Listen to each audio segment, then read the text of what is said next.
Lord, it is good for us to be here. You may have noticed this already, but I love that line.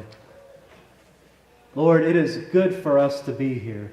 It is good for us to be together. It is good for us to be with one another in God's presence.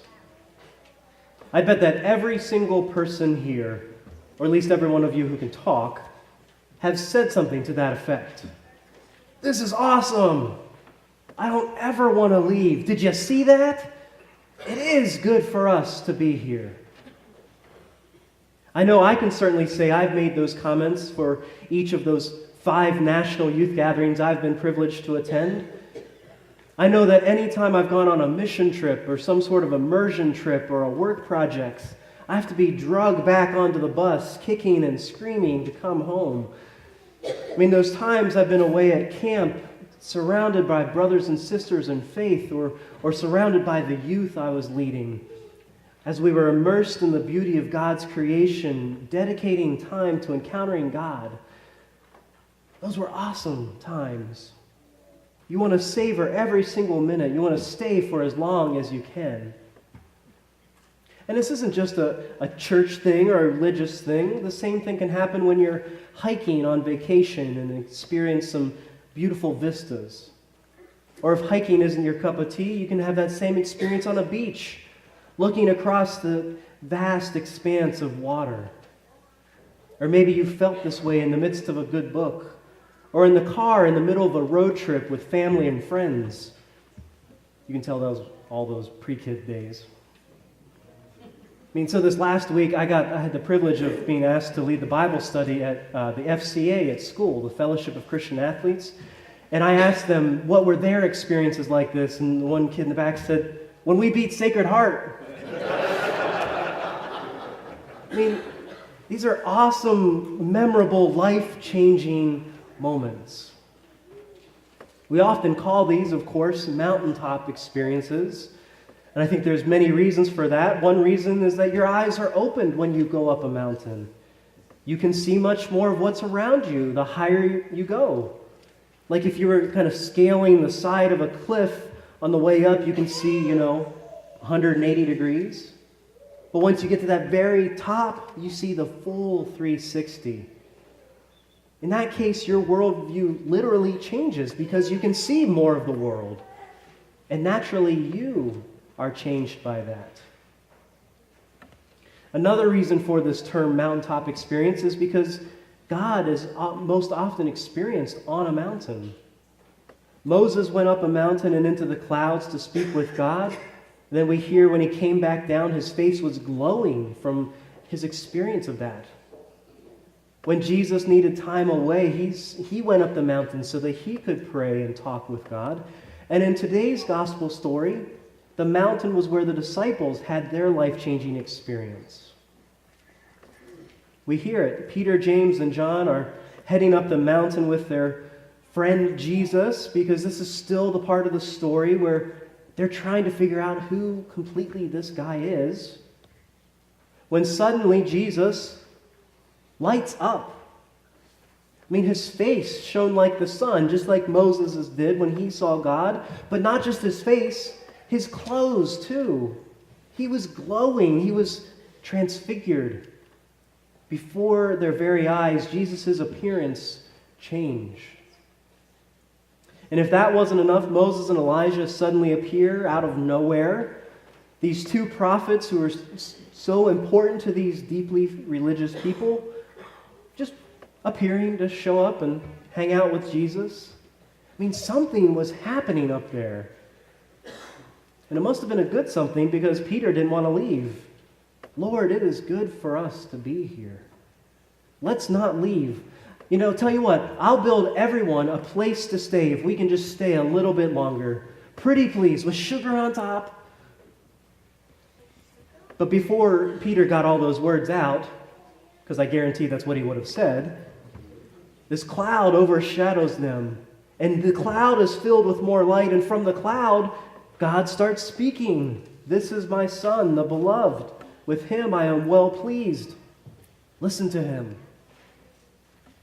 So now Jesus is glowing. He's surrounded by these two important prophets in their faith, and now God's voice is declaring that this is God's own Son, and listen to him.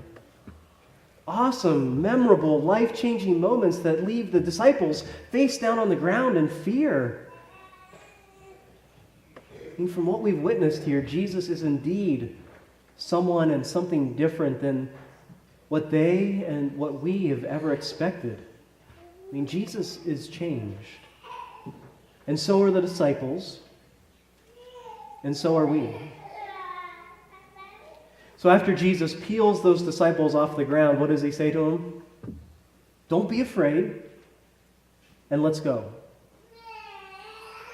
But again, I bet Peter's voice is just ringing out, but I don't want to go back down. Didn't you hear me ask if we could stay? It is good for us to be here. I mean, why would they want to leave such an awesome experience? You know, I'm with Peter. I never want to leave those experiences. When I know something is coming or when I'm in the midst of it, I look forward to it. I try to soak up every moment of it that I can. I have to get drugged away when it's time to go. But for every one of those experiences that we do have, there is a time when we have to come down the mountain. So I wasn't lying when I said that I really love that line from Peter. Lord, it's good for us to be here. There's a reason I say it every single week when we gather for worship. Because being together for this type of thing is important. It's meaningful. It should be life-changing. You may be thinking that it's easy for me to say that because you pay me to do this, or this is the only day of the week that I work. But really, it's always good for us to be here. Because this is a place where we can experience God together. We come together for worship to give back to God, and then we come together for worship to receive from God. We come and we give our confessions and prayers, our thanks, our praise, our joys, our sorrows, our offerings, ourselves. And in turn, we receive from God forgiveness and love, direction and mercy and healing, nourishment in the body and blood of Christ, affirmation of being God's beloved children. And we get to do this together, remembering that we are one body held together by our Lord Jesus Christ. We celebrate that today as we welcome new members into the church, affirming this commitment and these promises that we make to one another and to God. We put this into action when we join our brothers and sisters from other churches like we will this afternoon, as we celebrate that common mission and we find ways to further God's kingdom together. It is good for us to be here. There are times I actually don't want to leave.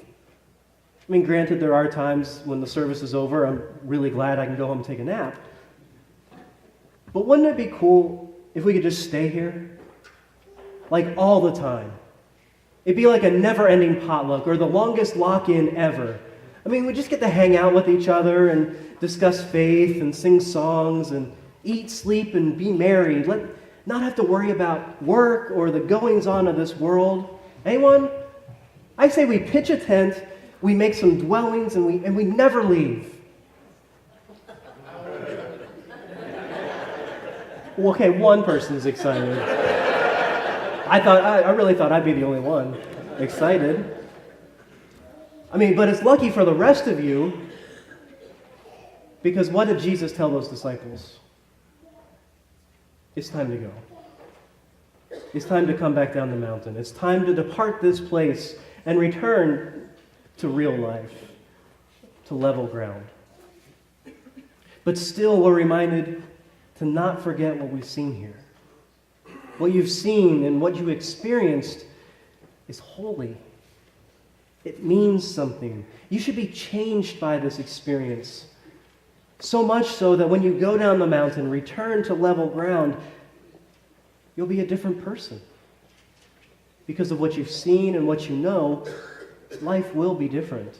Life is different. We are called to a different way of life. Jesus says, "Do not be afraid.